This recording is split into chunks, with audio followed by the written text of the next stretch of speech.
Here we go. What's up? What's going on, everybody? Welcome back to another episode of the Periodic Table. This is the weekly science news show where we talk about the hottest science news stories of the week. I bring on an amazing panel of people to talk to you about what we've learned, and none of us are experts by any means, but we are all Speak for yourself, Hanna. Speak for yourself. We are all here in one big virtual science classroom, as I like to call it.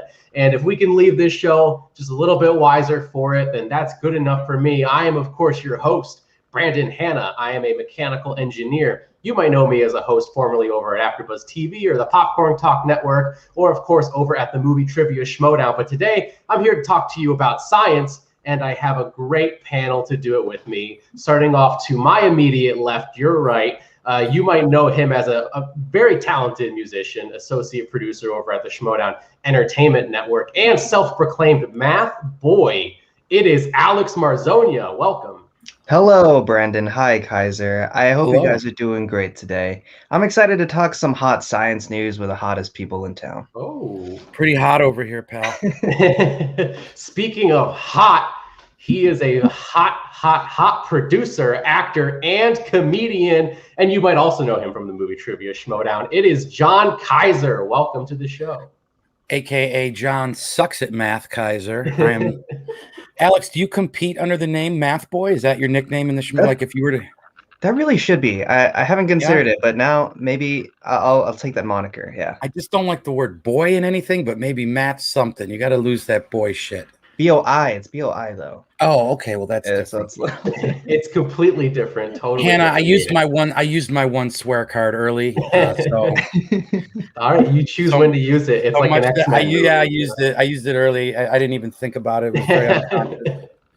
But guys, we have an amazing show for you all here today. We're talking about Earth sweeping up 5,200 tons of extraterrestrial dust each and every year. Yeah, you heard that right. Also, bandages made from crab shells that speed up the healing process of wounds. Wow. What can be the implications of something like that? We're going to talk about it. And of course, we have our special segment. I am bringing back healthy habits because it's really important to talk about health all the time and what we can all do right now to just stay a little bit healthier as we all sit at home doing Zoom calls and so forth.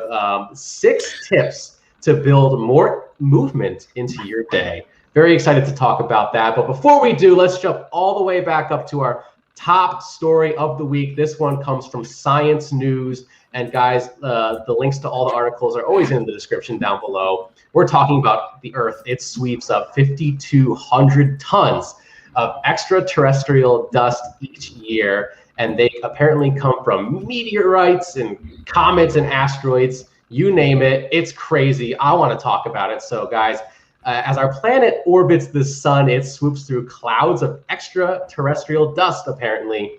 And several thousand metric tons of that material actually reaches the Earth's surface every year. And during 3 summers in Antarctica over the past 2 decades, researchers have collected more than 2,000 micrometeorites from 3 snow pits that they dug. And I actually have a picture for you guys right now. This is actually the world's researchers. largest refrigerator. That's a really great way of putting it. This is researchers in Antarctica hunting for meteorites. They are literally digging through trenches of snow that they later melt and then sift through it like you're sifting for gold to find space dust. So it really is incredible how they do this, and this must be an insanely tedious process. But well, you know, they used to send balloons up in the air to catch these particles. Oh. And so it's probably someone's like, well, how do we get more? And someone's like, well, just dig a ditch in Antarctica and build the world's biggest refrigerator. And that's it's brilliant, bro. It's brilliant.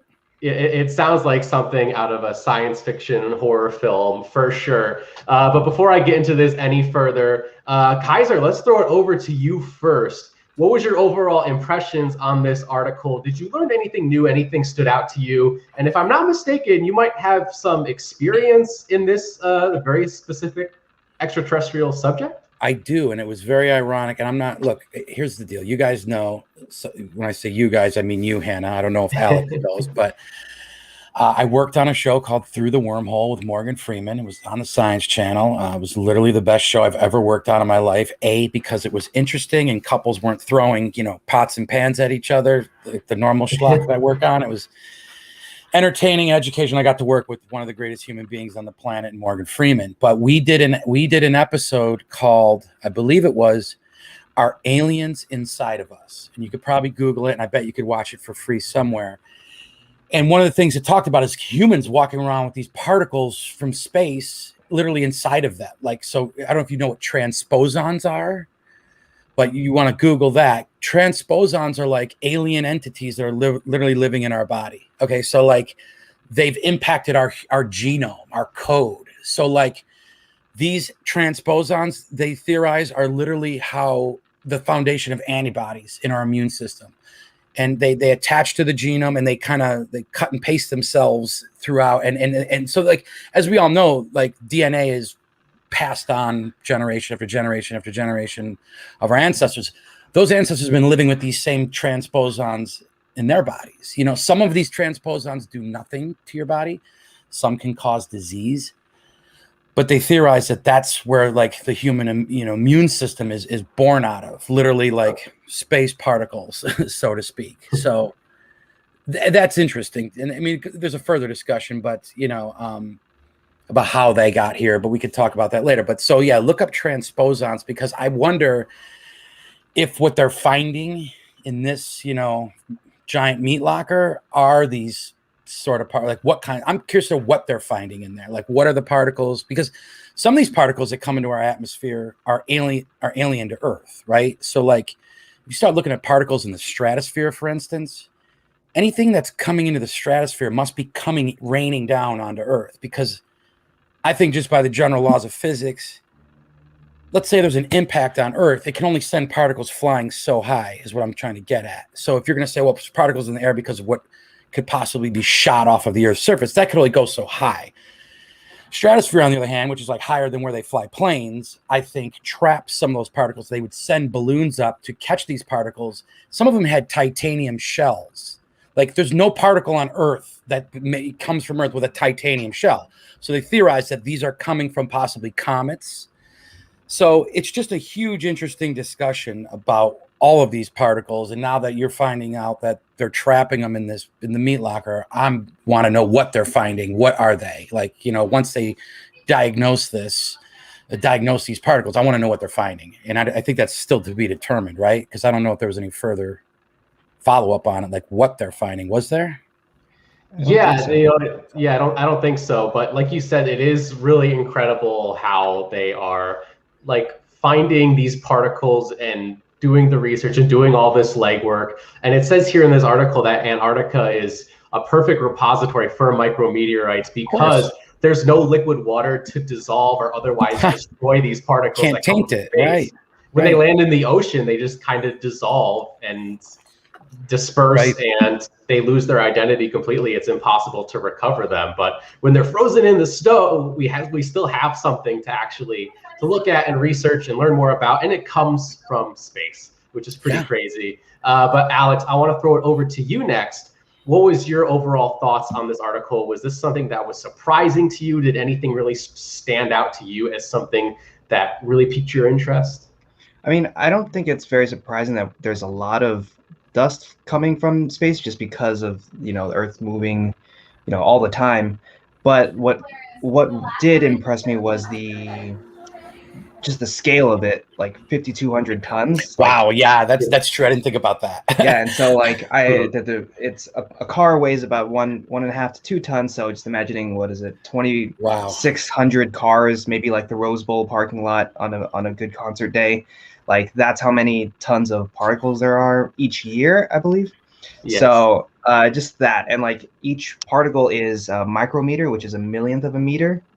So it's just very interesting to think of the scale. And it's all alien. It's all alien. It's not from this Earth. That's crazy. Yeah, it's unbelievable. We all have a little alien in us.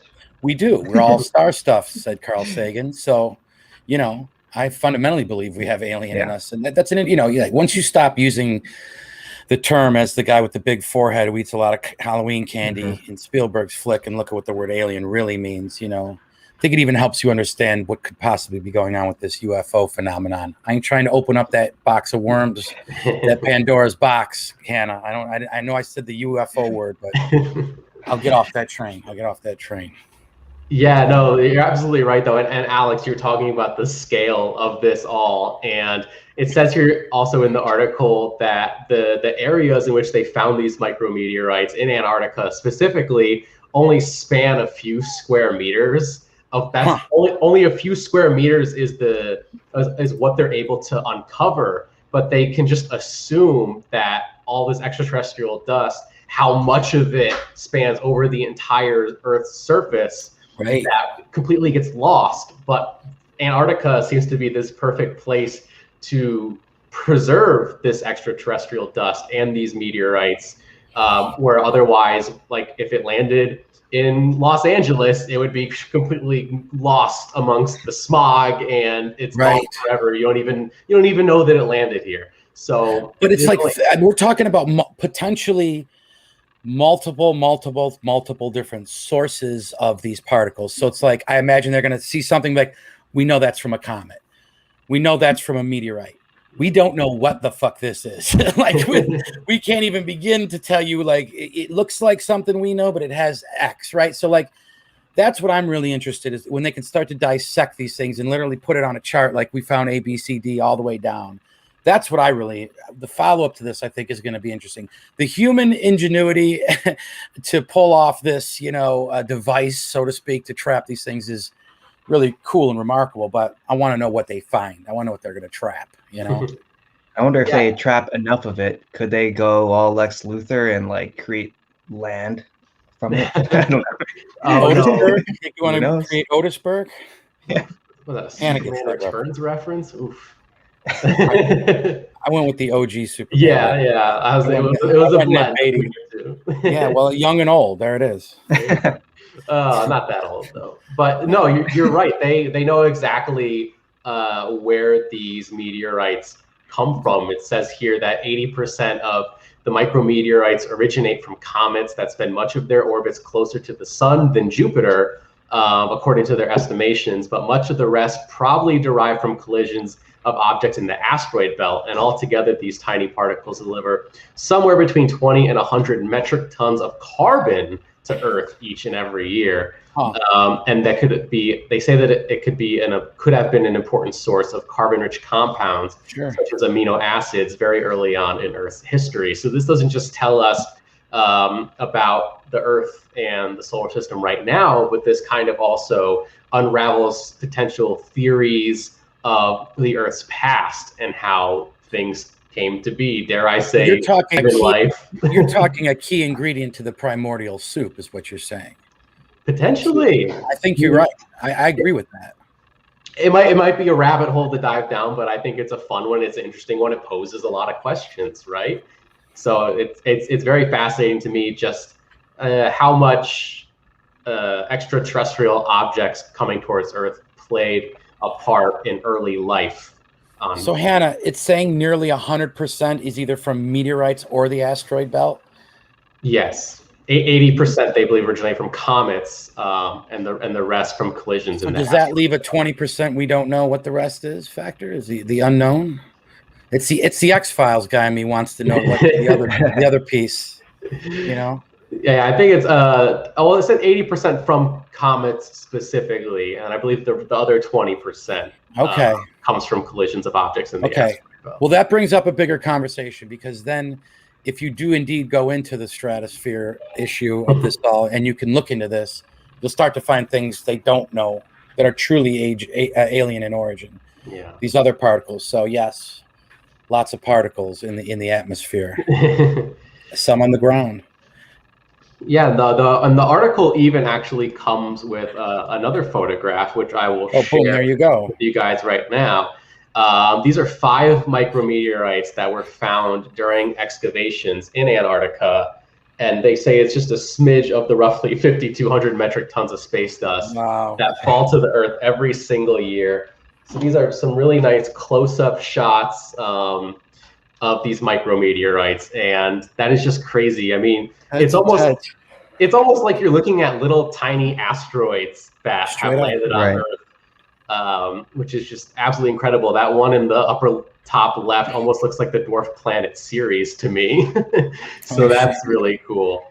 And you can see they come in various different shapes and sizes, and it truly is incredible just to kind of like look at an object that you know for a fact came from outer space. Yeah, I think it's pretty cool. So, have you ever been to the Hayden Planetarium in New York City? I have.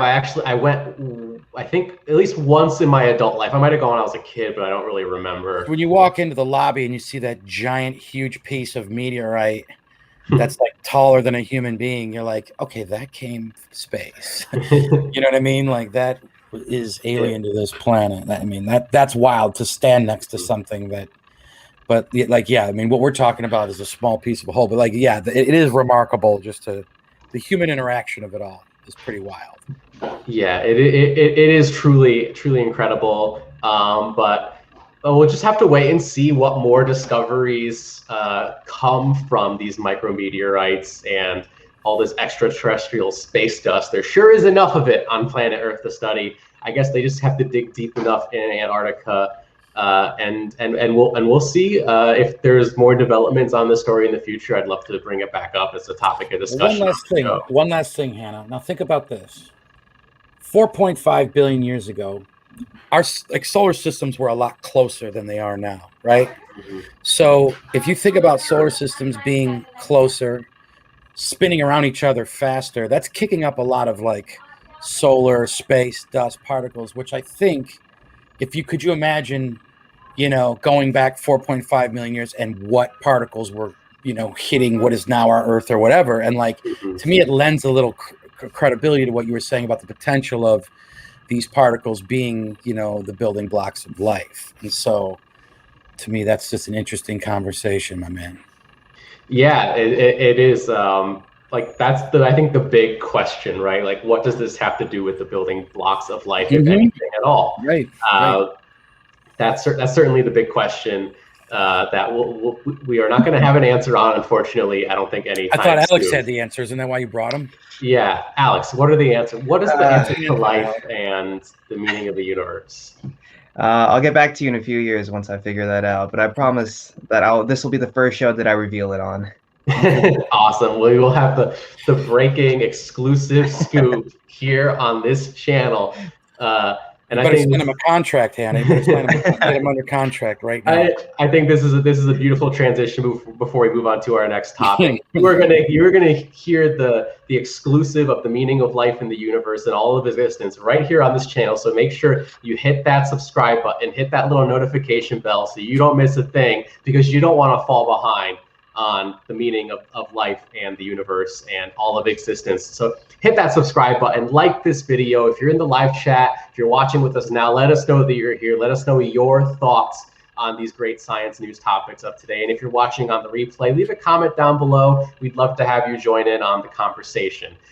So let's move on to our next topic. And I think Alex seems pretty prepared to discuss this one. We have bandages made from crab shells that speed healing. So this comes from Science News for Students, and they say that medicine could become an important use of something called chitin, I believe. I hope that's how chitin? Chitin. Thanks. I knew Alex was prepared for this. Gesundheit. Chitin, which is, well, something that comes from seafood shells such as crab claws and lobster shells, I would imagine. And so a new medical dressing that helps wounds heal faster comes from chitin. Chitin, and it is an innovative ingredient in structural material in the skeleton, scales, and shells of marine animals and insects. And this is a polymer that is second only to plant cellulose as nature's most abundant material and as a natural waste produced by seafood processors. So it costs very little. It's very easy to get, and it's already something we're putting to waste. So it's just a matter of being like, hey, don't throw that out. Bring that over here. We got some good use for it. And it might even just be better in some ways to plant cellulose, but we'll get into that a little bit later. Alex, I want to throw it over to you first. What was your overall thoughts on this article? Is this something that maybe you were aware of, or something you were learning for the first time? Was there anything in this article that really stood out to you that you went like, wow, this is like really cool and I want to learn more, and there's potentially some future scientific implications going forward? Right, yeah, this is the first time I've heard about it, but it's pretty cool. Like I do eat. I'm a pescatarian, so I only eat fish and stuff. And yeah, like there is a lot of things that are discarded from the fish. I know that the Philippines, we do have a mindset of like use the whole, eat everything, use the whole buffalo essentially. The Italians, we're the same. We eat the intestine, the whole nine. Exactly. So I think this is better for the earth, better for humans in general. It's cool that I saw that the body can break down chitin better than cellulose, and so the fact that it can be used in like internal surgery, internal bleeding. Let me find this. Surgeons apply dressings inside the body to stop internal bleeding caused by serious injuries, and if they use a chitin gauze, then they don't have to do a second surgery to remove the gauze. So I think that's a very cool thing for innovation for chitin. Yeah, definitely. That sounds like obviously a big deal, right? You don't have to go through that extra step in the process of removing it. And that's like some Wolverine level self-repair, man. Yeah, exactly. Maybe we could all be like Wolverine minus the bone claws, which are I think I'd make a better Juggernaut. Big head, run through walls, very salty. Hanna, I could see our boy Alex being Nightcrawler for sure if he was one of the X-Men. And I gotta give Hanna Beast. I think we're looking at Beast, the Juggernaut, and the Nightcrawler right here. Okay, I could take that. One night only. I'll take that. He's a smart guy. Very smart guy. He's got a short temper like you too. Whoa! What would you say? But apparently, chitin was something that researchers knew for a long time. Helps fight germs and shows to promote wound healing. So they kind of just figured, and these were researchers at Wuhan University in China. They just kind of had the bright idea going like, hey, like maybe we can make a gauze out of this, and it would speed up healing better than traditional cellulose-based does. And so they decided to test that, and they made the dressings out of different chitin-based fibers, and they tested them on rats, actually, which is what we test everything on, apparently. Even in The Amazing Spider-Man, that's what they tested the lizard thing on. You know, I know movies. I know movies. Yeah, I know movies. Alex knows movies. I know a little bit about movies. But then they monitored the wounds under a microscope, and the best performing chitin gauze sped the growth of new skin cells and blood vessels. And the treated wounds also developed stronger collagen fibers, and that collagen is a protein that is the main building block of our bones, muscles, skin, and other body parts. And it helped strengthen and smooth the regrown skin. And since chitin excels at fighting germs, the researchers suspect that the new dressing also would cut the risk of infections down. So this seems like a pretty like catch-all type solution. It limits the possibilities of infections. It's more in line with your skin, and you don't have to go through any type of crazy process to remove it when you're done. So this seems like it could be a pretty big breakthrough, a big discovery in the world of medicine. And you know, they mentioned in the article though, they only treated it on small wounds that would have naturally healed on their own over time. But the chitin dressings, they sped up the process. But what I think they really want to, going forward, figure out how this chitin helps heal larger wounds that maybe wouldn't heal so easily on their own. And if they're is some sort of use for the chitin dressings for much more severe injuries. And if that is the case, that could obviously be something really, really huge and potentially save lives in the future, rather than just going like, oh, I got like a cut or a burn or something that's going to heal on its own, but I can cut down the time of it healing, which is great. But if they can kind of take that and use it to save lives, I think that would be something really, really major. So Kaiser, I want to throw this over to you. Do you have any additional thoughts? That anything in this article stand out to you that maybe we didn't touch on yet, or just overall impressions of the chitin gauze? Well, I was going to go take a quick chitin, but I guess I'll wait till after the show to do that. I had to make a bad because you said shitting first, which I'm going to expose your joke. My light went out. Anyways, no, what I was thinking is you throw a box of, don't throw away those lobster shells. Throw them in your medicine cabinet next to the Band-Aids and the peroxide. And, maybe you can, make yourself a lobster shell bandage. And, that might be the way to do things in the future. I don't know.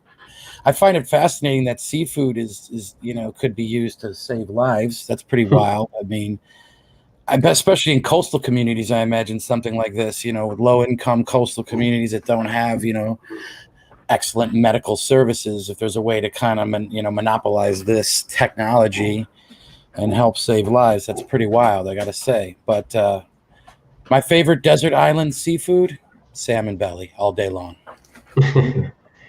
Yeah. Desert island.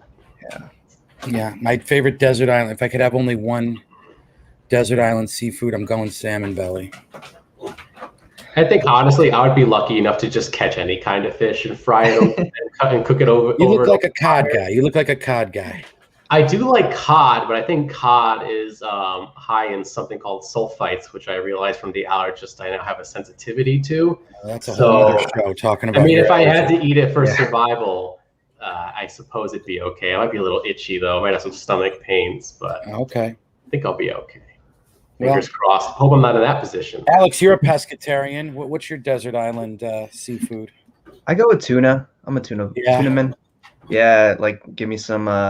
You can have it like raw, like in sushi, or dry it out and put it in some tuna cans or whatever. I think that'll be my seafood of choice. Tuna's good. Yeah. Squid maybe, just because it's a little chewy, make it last a little longer. You can't live your whole life on squid. By day 3, you'd be like, I'm sick of chewing on this rubbery, and I like it. Don't get me wrong, but like, you'll off yourself before you'll eat squid the rest of your life. I like the 15th calamari. I'm like, I'm over this. Yeah, man. Tell me about it. I'm with you. See if I can plug this light back in somehow. It's all right. I think you look pretty good. Oh, go ahead, Alex. Okay. The past 2 times I've been pitching Nolan films based on one of the stories. So I think this is one here. This story could fit into one. I don't think it would be the main storyline or main thing they have to get, but the thing they have is chitin things, and so like they're like super like kind of time assassins, kind of Tenet like, and then they get shot, or like what their quick medicine is a chitin injection or something. I feel like that's sick, dude. You could see it, almost like watch it take effect on the hand. Yeah, that'd be a really cool special effect. Yeah, it's more of an element of the movie, but I think that'll be pretty cool if he could work this. Well, let's face facts. All Christopher Nolan is elements of movie. They never really add up to anything at the end. I mean, let's just be real. I think the guy can't direct a third act to save his life. Now, Dunkirk is one of my favorite films of all time, but to me, his movies are like thrill ride. Like it's like going to an amusement park. You see what I mean? Like, oh man, I can't wait to ride the Nolan. You know what I mean? But at the end of the day, it's like, yeah, but what did it all add up to? Once you wrote it. You know what I mean? Right. But I see. I think he just unsubscribed to Brandon's channel though. So Kaiser, make sure you. You know what? I think he's a genius. By no means am I. I just don't. You know what? I did insult the man a little bit, Alex. I just realized I said he can't direct a third act. I'm going to retract that statement. I don't personally enjoy the third act of most Christopher Nolan films, and I think he should hire a different screenwriter than his brother. That didn't sound as bad, did it, Alex? now Jonathan Nolan is now unsubscribed. We can talk shit about him until we're blue in the face. Okay? We've lost the Nolan brothers, but that's okay. I love Dunkirk. It's the most rewatchable Nolan film, I feel. I'm a fan of that movie as well. I think it's pretty good. But no, Alex, you right off the bat made a really great point about something mentioned in this article about, and I've reiterated it a couple times, not needing a second surgery to remove the gauze once it's been applied. And this is especially true with internal wounds. Sometimes doctors have to use cellulose gauze to stop internal bleeding. So right off the bat, what about burns? What about burn wounds? Would it be attributed to that too, you think? I think it would help burn wounds as well, if I'm not mistaken. And I think that would be really it would be a really great tool to help with any kind of external wound, specifically that is relatively small in size. But I imagine they can apply this to burn victims with pretty severe wounds. It really sounds like, based on this article, that is something that would help potentially speed up the process of somebody who has maybe some severe burns on their body. So that is something immediately we can probably see them use this on that would help someone significantly. And also, I think using this on internal wounds, I imagine this has to also help save lives right off the bat on internal wounds, like not having a risk involved with a second surgery, and the risk of putting something in your body that then has to be removed in general seems really, really risky to me. And an extra step. It's an extra step. It's an extra step, and it sounds like the chitin would also just heal the wound faster in general. Right.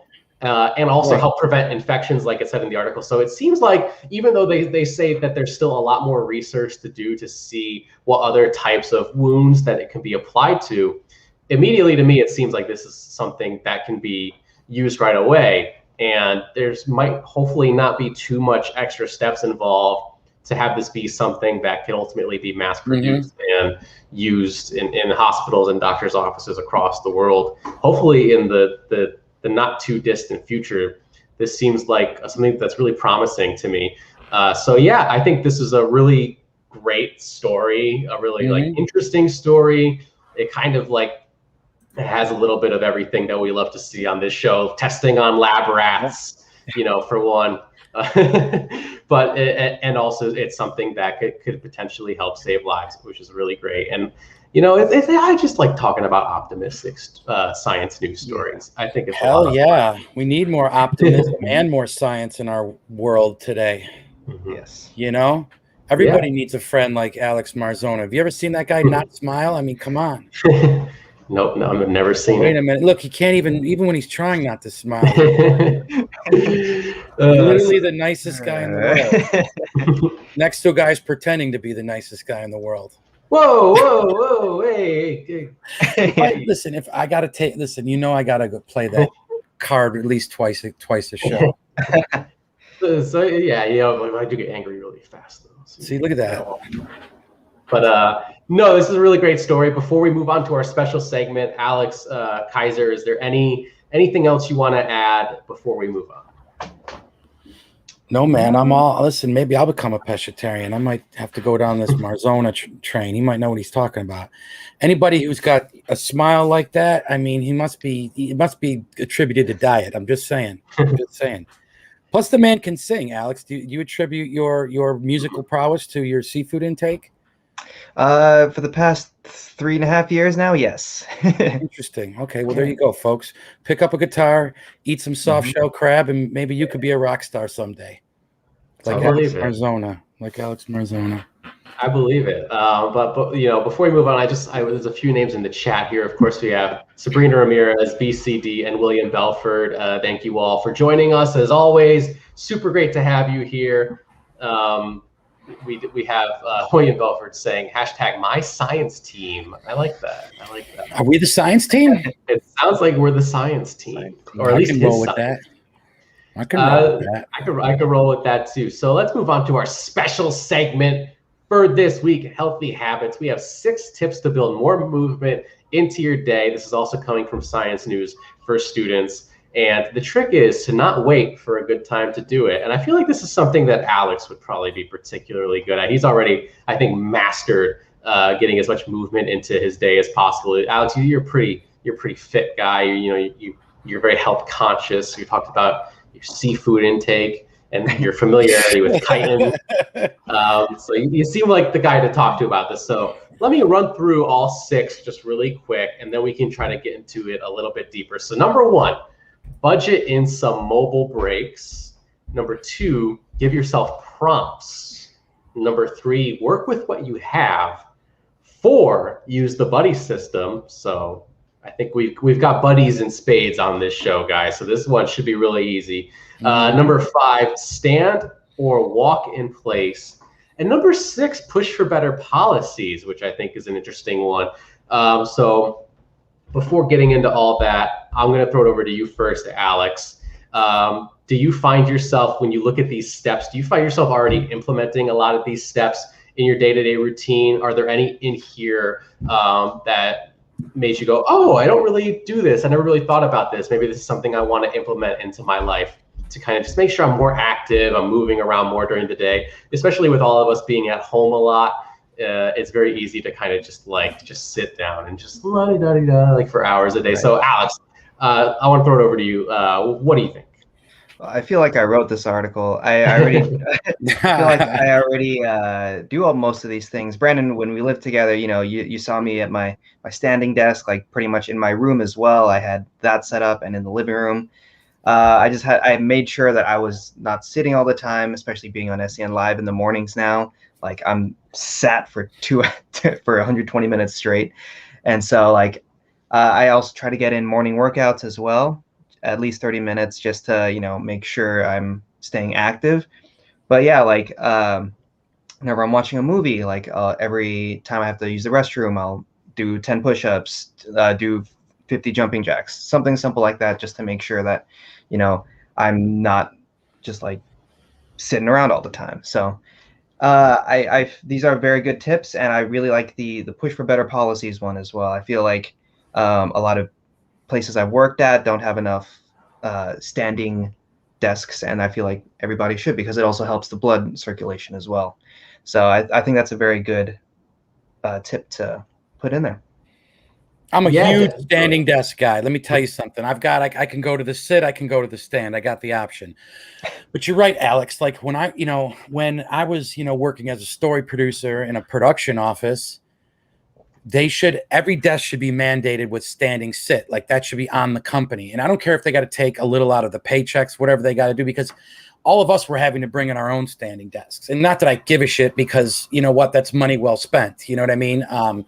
But huge fan of that. When you get to be my age, you get the bad hips, the bad knees, and it's sometimes sitting is the worst thing for you, man. So I'm a huge fan of the standing desk. But yes, man, I don't know why that's just not mandated in more places. Right. Yeah, definitely. I know a lot of people that love standing desk. I do have some coworkers that use them. I feel more productive, honestly. Just it's something about setting. Yeah. Yeah. Me personally, I like to sit, but I also haven't really given the standing desk a fair shot yet. So, we'll see. But that's definitely something that I can work on for sure. Is just making sure I stand up more, work on my posture. I know, Alex, you're very big on posture. I gotta continue to try to work on mine, because I can tend to slouch a lot when I sit down. But number 1 here, budget in some mobile breaks. This is something that I try to do when I'm at work, and it's actually something that they've kind of flowed down from human resources. Just make sure you kind of try your best to do this every hour that you're sitting. Just kind of get up, walk around for 10 minutes. Take a lap around the building if you have to, or just through some of the hallways. Maybe you work in a really big office, just to kind of go for a walk, through the cubicle farm a little bit, just anything to just get the blood flowing, stand up, So that's something that I try to do. We have number 2, give yourself prompts. And I think this is kind of maybe what Alex was talking about. If you're going to the bathroom, or you're watching TV or something, anytime you get up, that's a prompt to kind of do something active, maybe do some push-ups or some jumping jacks. I'm more of a push-up guy myself. I don't know, Kaiser. I think you love doing jumping jacks, right? Oh yeah, since 1962, jumping jacks was the hot ticket in town in the gym, and me and Jack LaLanne still do them to this day. The budget in the mobile breaks. My biggest mobile break tends to come first thing in the morning, and I'm very lucky that I live in Manhattan Beach, across the street from a beach. Hannah, you've been down here, you've seen the lay of the land. I can literally walk out and go onto the beach, whether I want to go on the sand and do the whole, barefoot thing, man. Like, so this is going to get real hippie here because y'all know I'm a big Grateful Dead fan. I got Willie Nelson over my shoulder. So what I'm going to get is two things here. You're budgeting a mobile break in nature. Okay. I think people underestimate the therapeutic value of nature, whether that's just some sunshine or some fresh air. And I'll tell you, if I can get out there in the morning, walk 5 miles, because at first I was like, I want to run. I'm an athlete, a former athlete, and I got a buddy named Adam who, he's like 6'5", 290 pounds. He's the guy who plays Navy SEALs on Shane Black movies. He's like, bro, you don't need to run. You're too old for that shit. He goes, just get out there and walk. You don't need to stop. You don't need to, bro. You don't need to run. Trust me, you don't need to run. And so he got me. So if I realized that, if I just walk fast, you know what I mean, that's doing less damage on the knee. I got an old football knee injury, you know what I mean? So I'm getting the best of both worlds there with but you're right. But here's the problem is I don't do the break in the middle of the day, but I feel because I'm standing most of the time at the standing desk, that's been how I've been budgeting my whole quarantine work from home situation. And it's been great, man. It's been great. It's helped a lot. Yeah, and I think you knocked out a few of these. Working with what you have, like you said, you live right next to the beach. It's a beautiful area. It's very easy to just kind of go outside and walk around. You can walk along the beach. If you don't have something like that, maybe you have some good space in your apartment where you can kind of stretch, do some push-ups. If you could jump rope, that's just as good as running, jumping rope in place. Anything people who don't have easy access, jump in the car, drive, find somewhere 15 minutes from your house. You know what I mean? You may not have the time to drive a half hour somewhere, but I bet you could find something 12 minutes from your house to where it's just this patch of nature, whether it's a park, whether it's a tree, whether it's something, man. I think just getting into that, into that atmosphere, it can just help on multiple levels, man, Yeah, definitely. And we already mentioned standing or walking in place. Standing desk is a huge, I think, portion of that. There's the memes of people's dads that just walk into a living room and stand while they're watching TV. Be an awkward dad, stand and watch TV. Stand and eat your dinner. My mom's boyfriend stands and eats his dinner unless he's at our house, and we're like, sit down. We're Italian. Yeah. Whenever I'm doing work here, I have my dresser right here. It's perfect standing desk height.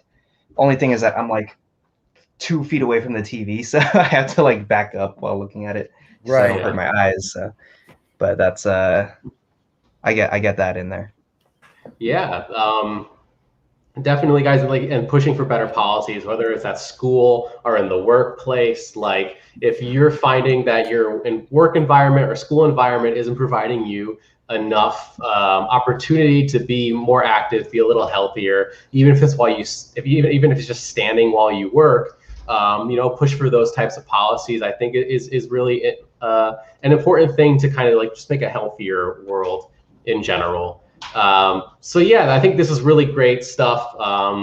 So definitely, guys, try this at home. We're all, like I said, we're all spending a lot of time at home still. So try some of this stuff. How come you never see politicians getting on the air and saying, okay, here's 5 things I want to talk about today? You know what I mean? Just you want to talk about scandals and you want to talk about this and you want to talk.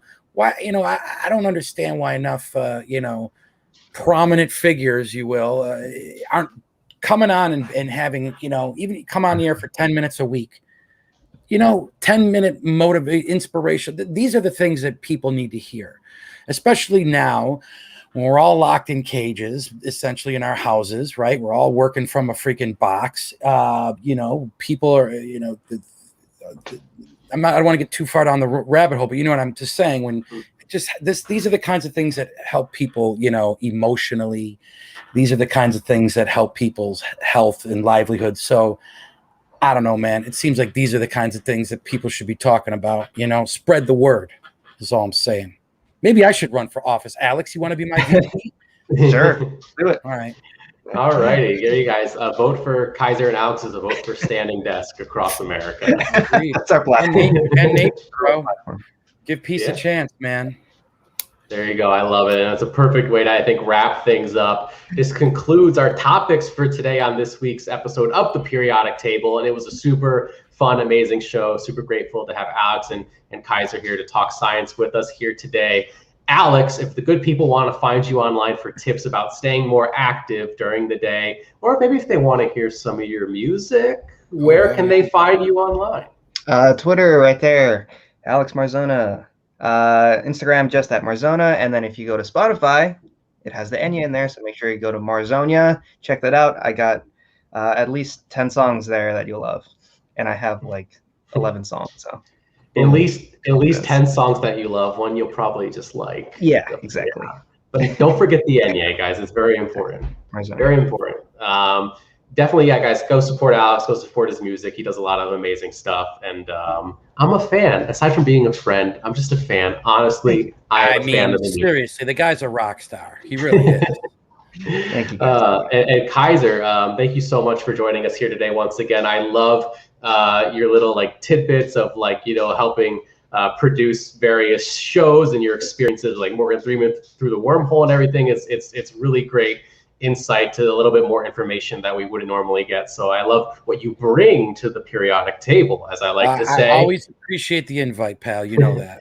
Yeah. So if the good people watching want to find you online and talk to you a little bit more about science or the trials and tribulations of having a pet pig, perhaps, where can they find you? Yeah. You can find me at my standing desk, usually listening to the Grateful Dead, while I bring the greatest reality television that money can buy to the wonderful viewers of TV land. That's where you can. But now I'm gonna have to get some Alex Marzona in my playlist because you know I love the Dead, but I can only play them for so long before I got to switch it up. So I guess that's where you could find me.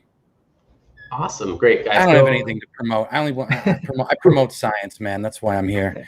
There you go, guys. Go follow Kaiser everywhere he says so. I just realized I have 3 drinks. I have a Perrier water. I got the regular water. I got the iced coffee. We'll drink them all at the same time. You're going to find me walking on that beach right now. I'm motivated as hell. I'm inspired. I hung out with 2 of my good friends, and this coffee's strong. This is like the Italian crap. I've got my coffee and water here as well. So guys, many drinks. Marzona, do you need liquids to survive, or are you just by osmosis? Because he's 149 years old. This guy, it's amazing. He's, and he's not even a vampire. I don't know how he does it. Well, I can't give too many secrets away today, so I can't say that today. But the secrets will be here exclusive, guys. So make sure you subscribe, hit that little notification bell, and you won't miss a thing. I promise. I am, of course, Brandon Hanna. You can find me on Twitter and Instagram at BrandonHanna07. If you're watching, you already found my YouTube channel. Hit that subscribe button. Do I have to say it enough times? Please, please, please. I want more subscribers. I want to hit 1,000. The goal is 1,000, though. For real, guys. I know I'm a bit of a ways away, but that's the goal. Would love to break that milestone. So help me do it. And thank you so much for watching in general. If you've made it this far, it means you really are a fan of the show, and I appreciate you watching all the way through, being here with us to discuss science every single weekend. It has truly been a lot of fun for me, and I love doing this show and bringing on, my friends and very talented people who are hosts, actors, comedians, science nerds themselves, to kind of everyone just bring their own perspective and just really kind of personify what this show is. As I say, one big virtual science classroom. So thank you so much for being here. Consider supporting me on Patreon, patreon.com/BrandonHanna. And until next time, guys, as always, thank you for taking time out of your day